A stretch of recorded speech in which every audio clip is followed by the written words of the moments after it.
আসসালামু আলাইকুম ওরহমতুল্লাহি বারাকাতু। আমি ইসরাফিল মাহমুদ কথা বলছি ফায়েদা গ্রাম থেকে। আজকে সরাসরি আমাদের প্রজেক্ট থেকে কথা বলছি অজানা হাইব্রিড ঘাস নিয়ে। ইনশাআল্লাহ সব কিছু ঠিকঠাক থাকলে আমাদের আজকে অজানা হাইব্রিড ঘাসের একটা অর্ডার যাচ্ছে হাসনাবাদ, মনোহরগঞ্জ। আজকে অজানা হাইব্রিড ঘাস নিয়ে কথা বলবো, কারণ অজানা হাইব্রিড ঘাসগুলো অনেকে জিজ্ঞেস করেন যে কত ফুট লম্বা হয়। তাদের জন্য আজকের এই ভিডিওটা। দেখুন, একটা অজানা হাইব্রিড ঘাস পরিপক্ক কাটিং সর্বনিম্ন 8 থেকে 10 ফিট লম্বা হবে। আর আরেকটা কথা হচ্ছে যে আপনি যত বড় করবেন এটা আপনার ইচ্ছা, তত বড়ই হবে। আপনি দেখেন একটা অজানা হাইব্রিড ঘাস কতটুকু লম্বা হয়। আজকে আমাদের যে কাটিংটা যাচ্ছে, ওই কাটিংগুলো যাচ্ছে হাসনাবাদ।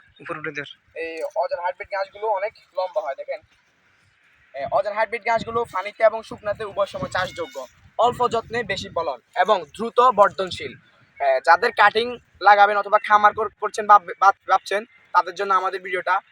আপনি যদি খামার করবেন ভাবছেন, তাহলে সর্বপ্রথম আপনার কাজ হচ্ছে যাই ঘাস চাষ করা। আপনার ঘাস যত বেশি চাষ করবেন আপনার খামারে তত লাভবান হবেন।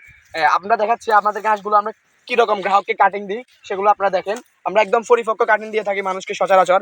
আমাদের আগের গ্রাহকরা জানিয়েছেন যে আমরা ভালো কাটিং দিচ্ছি তাদেরকে, একদম পরিপক্ক কাটিং। এ সময় সবচেয়ে জনপ্রিয় ঘাস অজানা হাইব্রিড ঘাস, গরুর মুখে কাঁচা ঘাস, চিন্তামুক্ত 12 মাস। তাই যারা অজানা হাইব্রিড ঘাস চাষ করবেন ভাবছেন, তারা আমাদের সাথে যোগাযোগ করুন। আর অল্প কিছু কাটিং আছে, আমরা দ্রুতই ইনশাল্লাহ বুকিং দিয়ে দিব।